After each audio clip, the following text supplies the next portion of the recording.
बांझ जिठानी। अमिता और सुनीता आपस में देवरानी जिठानी होती हैं। शादी के कई साल बाद भी अमिता को कोई औलाद नहीं होती, लेकिन शादी के 1 साल में ही देवरानी सुनीता को एक प्यारा सा बेटा होता है। अरे सुनीता, तू तो सीधी है। क्या सारा दिन अपने बच्चे को उस अमिता की गोद में डाली रहती है? देखती नहीं, खुद का बच्चा तो है नहीं। अरे कहीं तेरा बच्चा भी। कैसी बात कर रही है माँ जी? अभी उनकी शादी को भी तो सिर्फ 5 साल ही हुए हैं। कई लोगों को तो 10-10 साल बाद भी बच्चे होते हैं। सास को सुनीता की बात अच्छी नहीं लगती। वो अमिता के पास जाती है। देख अमिता, घर का काम कराकर सुनीता का एक तो छोटा बच्चा, वो बेचारी घर को चिराग भी दे और सारा दिन किचन में खटती रहे, और ऊपर से तू आराम करे। दीदी, खाने में क्या बनाना है दोपहर को? मैं किचन में जा रही हूँ। अरे नहीं नहीं, मैं हूँ ना, मैं खाना बना लूंगी।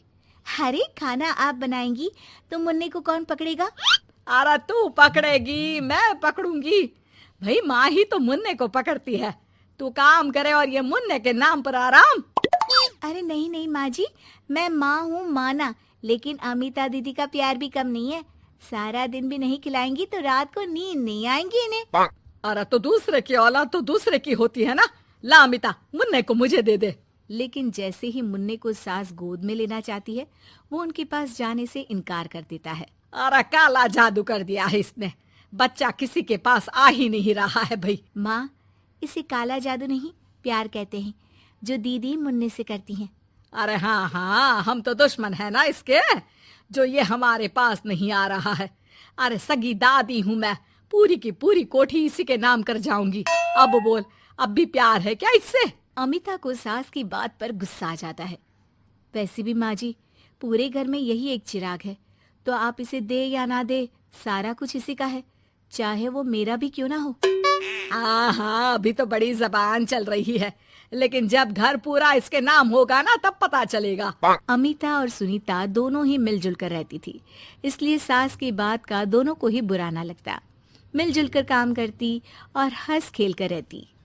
अरे बेटी, तेरी दोनों भाभियों ने तो मुझे साइड कर रखा है।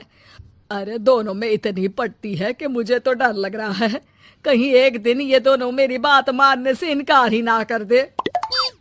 अरे तो खेल खेलो और दोनों को अलग कर दो, इस पे कौन सा गणित लगाना है माँ? हाँ हाँ, ये तो है, चल देख लेती हूँ मैं। अगले दिन सास धीरे से एक लाल पेन लेकर मुन्ने के बदन में लगा देती है और लोगों को बुलाकर हंगामा करती है। अरे देखो देखो, ये क्या हो रहा है मुन्ने के शरीर में? अरे ये क्या हो गया मेरे बेटे को? मैं अभी इसे लेकर डॉक्टर के पास जा रही हूँ।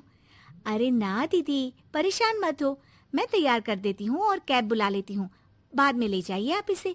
अरे बेटा, तेरा है, वो क्यों ले जाएगी? वैसे भी ये डॉक्टर का नहीं, तांत्रिक का मसला है। किसी ने मुन्ने पर जादू करने की कोशिश की है, जिससे वो मुन्ने को मार ले।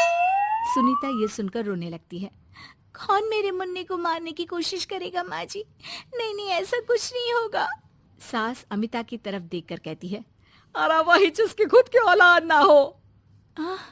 कैसी बात कर रही हैं माँ जी आप? मैं क्यों मारूंगी अपने ही बच्चे को? वो तो मेरे बेटे जैसा है। अरे बेटे जैसा है, बेटा तो नहीं है ना। वैसे भी मैंने तांत्रिक को फोन कर दिया है। थोड़ी देर में वहाँ तांत्रिक आ जाता है। भगवान भगवान भगवान भगवान, बच्चे की जान को खतरा है, खतरा है, खतरा है। इसके ऊपर किसी बांझ औरत ने काला जादू कर रखा है, रखा है, रखा है। लगता नहीं ये बच्चा कभी ठीक भी हो पाएगा, पाएगा, पाएगा।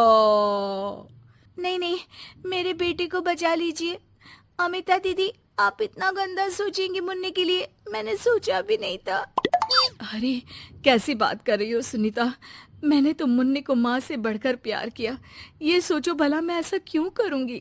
लेकिन बेटे के प्यार में पागल सुनीता सास की जाल में फंस जाती है।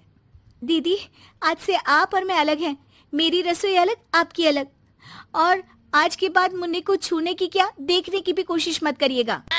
अमिता सुनीता को समझाने की कोशिश करती है, पर कुछ नहीं होता। अगले रोज। ला सुनीता, मैं मुन्ने को नहला कर तैयार कर देती हूँ। नहीं नहीं माँ जी, मैं नहला देती हूँ। लेकिन जैसे ही वो मुन्ने को नहलाने लगी, पेन के निशान एक एक करके निकल गए। अरे माँ जी, ये तो किसी ने पेन से निशान बनाए थे। देखिए, जैसे ही मैंने मुन्ने को नहलाया सारे निकल गए।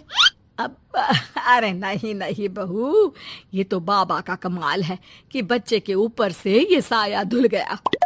लेकिन ये क्या माँ जी, मुन्ना तो रोया ही जा रहा है, न खा रहा है न दूध पी रहा है, बस चाची चाची कर रहा है।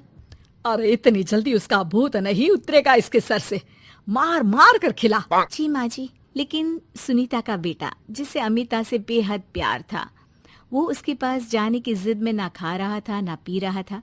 उसकी हालत बिगड़ती ही जा रही थी। हार कर एक दिन, माँ दीदी दिखाई नहीं दे रही है, क्या वो मायके चली गई है क्या? अरे क्या पता कहाँ गई, रुक बड़कू से पूछती हूँ।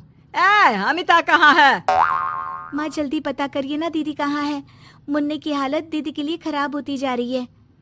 सुनीता मुन्ने को लेकर नीचे अमिता के पास जाती है। अमिता बिस्तर पर पड़ी होती है। वो कमजोर सी दिखती है। बड़ी आराम से सो रही हैं आप, यहाँ मुन्ने की तबीयत खराब हो रही है। वो जैसे ही अमिता को छूती है, अरे दीदी ये क्या हो गया? आपकी तबीयत तो काफी खराब है। मुन्ने के बिना मैं नहीं रह सकती सुनीता, मैं उसके बिना नहीं रह सकती। मैं कसम खा कर कहती हूँ, मैंने मुन्ने को मारने की ऐसी कोई कोशिश नहीं की। मैं तो खुद मुन्ने के बिना मर जाऊंगी। मुन्ना आप ही का तो है दीदी, मुझे माफ कर दीजिए। ये पकड़िए अपना बेटा,